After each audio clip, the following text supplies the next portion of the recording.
ఈరోజు నేను మా బావి కాడ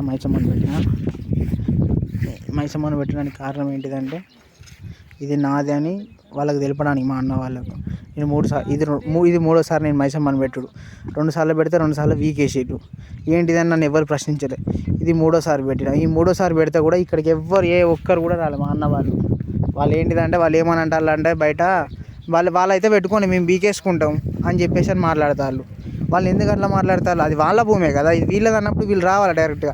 నీ భూమిలో నేను వచ్చినప్పుడు నా భూమిలో నువ్వు ఏమన్నా మైసమ్మను పెట్టడానికి అనాలి. వాళ్ళు అట్లా అంటే లేరు. వాళ్ళు ఏమంటారంటే వాడు పెట్టుకుంటే మేము తర్వాత వీకేసి పోతాం అన్నట్టుగా వాళ్ళు మాట్లాడతారు. ఎందుకనంటే వాళ్ళు ఇప్పుడు వచ్చింది అనుకో, మేము చెప్తాము సరే నేను పెట్టినా కదా నా తప్పే, మరి ఎక్కడన్నా కూర్చొని పెద్ద మనుషులలో మాట్లాడరా అంటే వాళ్ళు మాట్లాడరట. ఎందుకంటే వాళ్ళు మాట్లాడితే భూమి అనేది మాకు అవుతుందని. వాళ్ళు ఇంకా చాలా ప్లాన్లు వేసారు. వాళ్ళు ఏంటిదంటే ఇక్కడ ఉన్న మా ఇంటి పక్కనే ఉంటారు మా అన్న వాళ్ళు.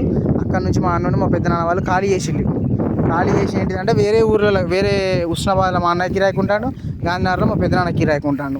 వాళ్ళు అక్కడ ఉండడానికి కారణం ఏంటిదంటే మా డాడీ మా దగ్గర రానియకపోవడానికి, రాకుండా చేద్దామని చెప్పేసి అనే వాళ్ళు అక్కడ కిరాయికుంటారు. అక్కడ కిరాయి ఉండుకుంటే మా డాడీకి ఒకటి 2 చెప్పుకుంటారు. అక్కడ వాళ్ళ దాసార పోలు కూడా వాళ్ళ టార్చర్ ఇంకెక్కువ అవుతుంది.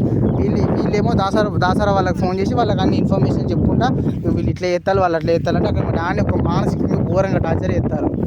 అలా అక్కడ వాళ్ళ ఊరోళ్ళు కూడా నాతో అన్నారు, ఏంటిదంటే మా డాడీ ఒక వ్యక్తి అంటే అడిగిండట, మరి నీ పిల్లల దగ్గరికి పోవా శ్రీనివాస్ అంటే నిన్న ఇప్పుడు నా పిల్లల దగ్గరికి పోతే ఇప్పుడు నేను చేసుకున్నా కదా, మీ అక్క గురించి మీకు తెలుసు కదా, మీ అక్క ఎంతగానో చెప్తుందో కూడా తెలుసు కదా అని చెప్పేసి అని మాట్లాడాను. అట్లా మాట్లాడడానికి రీజన్ ఏమున్నది? మా డాడీ అట్లా మా మీద కొట్టుకున్నా కదా, మా డాడీకి అట్లా మాట్లాడింది అయితే దేనికోసం అని అంటే మా డాడీ మా కోసం ఎందుకు కానియకుండా చేస్తారు వీళ్ళు. ఇగో నేను ఇక్కడ మైసమ్మని పెట్టిన, ఇది మూడోసారి ఆ మైసమ్మ. ఇక్కడికి ఇవ్వాలి రాలే. వాళ్ళు ఏంటిదంటే మేము ఏమైనా వచ్చి పీకేద్దామని ప్లానింగ్లు ఉన్నారు మా అన్న వాళ్ళు. అదేదో వాందే కదా, మన ఛానల్ ఉన్నప్పుడు డైరెక్ట్ రావాలి కదా.